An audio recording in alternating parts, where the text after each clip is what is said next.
This is so official, yeah. Yeah, I know, aren't we fancy? Welcome back to Copenhagen. We're here with Australia's Eurovision host / commentator, Julia Zemiro. Hello, Liam. How are you? I'm very well. How are you? You didn't iron your shirt this morning. I did not. You've got that creased look. It's shabby chic. Oh, I love shabby chic, and you smell nice, so that's all right. Thank you. I've been travelling, for like a month now. A month? Yeah. Wow. Well, I mean, we don't all get paid by SBS to be here.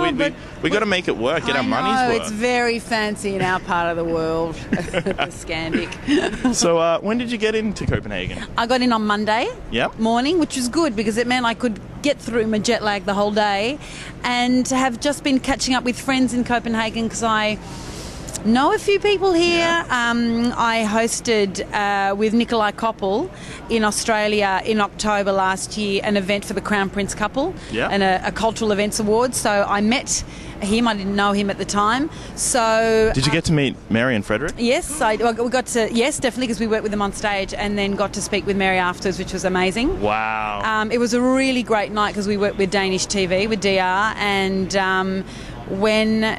then we knew we were coming back here because Denmark had won the contest. We were so excited, and this is the first time I've ever actually known one of the hosts. Really? Yeah, because I know Nikolai, he's hosting, he's one of the three, and we interviewed him the other day, and it was a really exclusive thing for us to be able to get him, and so we're delighted. And Australia loves Borgen as well, so that to have Spin Dr. Kasper, Pilu Asbeck, as one of the hosts is kind of blows our mind. I'd love to meet Lisa Horner, so that's out there if anyone wants to set that up. Make it happen. Make it happen. So, oh God, you think I have any power? God. Yeah, you do. Maybe a little. So this is, how many years you've been the commentator for now? It's Since like 2009. 5? This is our 6th time. 6. We've enjoyed every single one. They've all been different. Luckily enough, no one has repeatedly won, so we've gone to somewhere new every time. Although barely this time. Barely, but it was very exciting being in Scandinavia. I'd like all the Scandinavian countries to win us, so we could visit all of them. And it just gets more and more exciting every year. And this year it's particularly exciting because in semi-final 2, Jess Mauboy, an Australian singer, incredible performer, is doing the interval act because there is voting and it takes time. And so you've got to put something up there, and we're delighted. And Sam and I will genuinely be nervous and excited. Because this is as close as we are going to get. Yeah. And what will the reaction be in the room? Will the reaction be... I mean, Danes are pretty fabulous audiences, I have to say. But the song's great. I only heard it for the first time 2 days ago at rehearsal. It's fantastic, genuinely. And we do a bit of a comedy thing beforehand for you as well, just to get you in, do a little comedy piece. I introduce the thing, and then Jess comes out and sings, and so yeah, we can't wait. And then the best part then afterwards is that you get your final 10 countries and you find out who'll make the grand final. Because you know what, I find the semis actually really exciting because they're quick shows and you get this bang for your buck by the end of it with knowing all the results happen. Like it's bam, bam, bam, bam, bam. It's so fast, isn't it? And then we're on to the next sort of thing, and all of a sudden countries you've fallen in love with might not make it through. And since we've been doing it, the thing that surprised us the most with Sam is that you start to meet everyone and you really start to like everyone, and you are genuinely sad when they don't make it. So, but only 10 can get in. So I know from speaking to you last year, you follow the contest pretty hard. You do your research. You know what's going on. Last year, Italy was your tip before the contest. It was a favourite. When I say my tip, I mean my favourite. Well, yeah. But he made top 10. Yeah? I thought that was going to win. Which was good. And then Norway all of a sudden seemed to surge through. Remember, she had a kind of a surging through. She was sort of a bit back, and then all of a sudden the odds went up on her. This year... Who are you liking? Yeah, good on you. Italy again. La Mia Città, Emma Marrone. It's in Italian, A. B, she sounds like Garbage, and by that I mean Shirley from Garbage. There's that sort of grungy sound to her. She's got that really great pop voice. She sounds pissed off. I love it. Much like Israel's singer. She sounds pissed off too. I want anger sometimes in this show because it can all be a little bit touchy-feely, so we want a bit of something. But quite honestly, I think Sweden. Really? Because it's so... Oh, look, you're nodding your head. You absolutely... Oh, he's just gone, no. It's the most Eurovision-style song, I think, and... She's tried 9 times or 8 times to get in, and she's finally in. 7, thank you. Why, who do you think, nodding your head, who do you think is going to...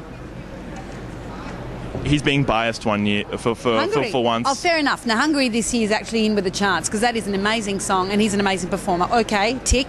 But see, I didn't say France, did I? Speaking of your homeland, your other homeland, Moustache. tell us how you feel about France. Look, there's reports that there were little reports that they'd kind of plagiarised a singer, or they sound a lot like a singer called Stromae. Actually, they recorded that before Stromae released his song. Well, good. I'm glad to hear that because it's just perhaps maybe not that creative. You can have the same sound, you know.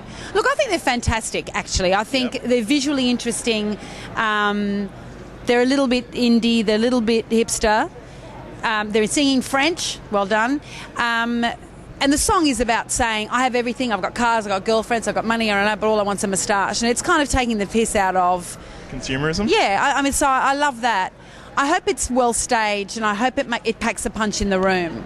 The film clip's pretty great and works, but how will that work in the room? Yes. Because, you know, you don't have the close, I mean, you do have some close-up element, but, you know. So, but look, who knows? I have been so wrong before, Liam. Yeah. Well, we all have. We all have. I'm still...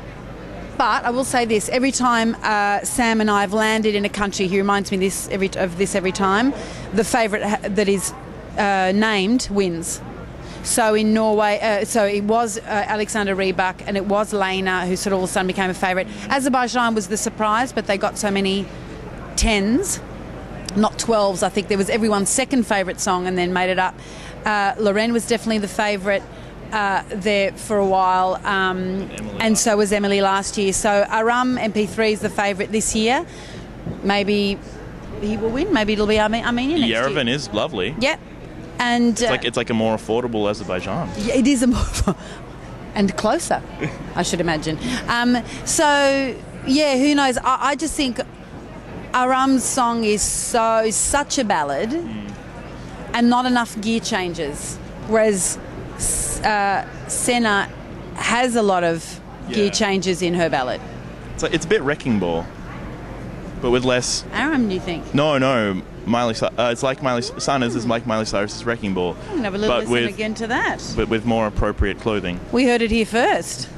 Gee, Liam's giving me a little bit of gossip. I might just remember in the back of my head. Thank you. Well, it came in like a wrecking ball. Do you think? I'm going to have to go home and have a think. It's got that punchiness. Yeah, all right, correct. But she's not going to be taking no clothes off. No, she's too classy and I'm happy about that. Yes, I don't think the EBU would be very happy either. And wardrobe malfunctions. Yeah, we'd have to censor it, and who wants to do that? That'd be bad.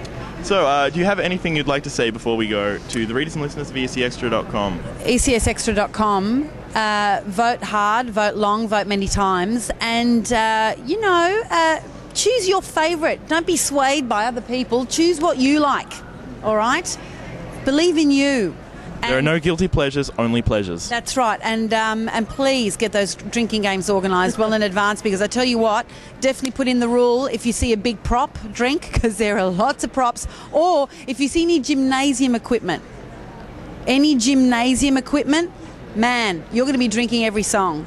So far, trampoline, seesaw, acrobatic, trapeze. Hamster wheel. Oh, don't get me started on the manster wheel. We're calling it. Already we're calling it the manster wheel. I still don't know what the function of that is in the song, but I look forward to it. Well, thank you so much for speaking to us once again, Julia. Great to talk to you, Liam. Thank you. Bye.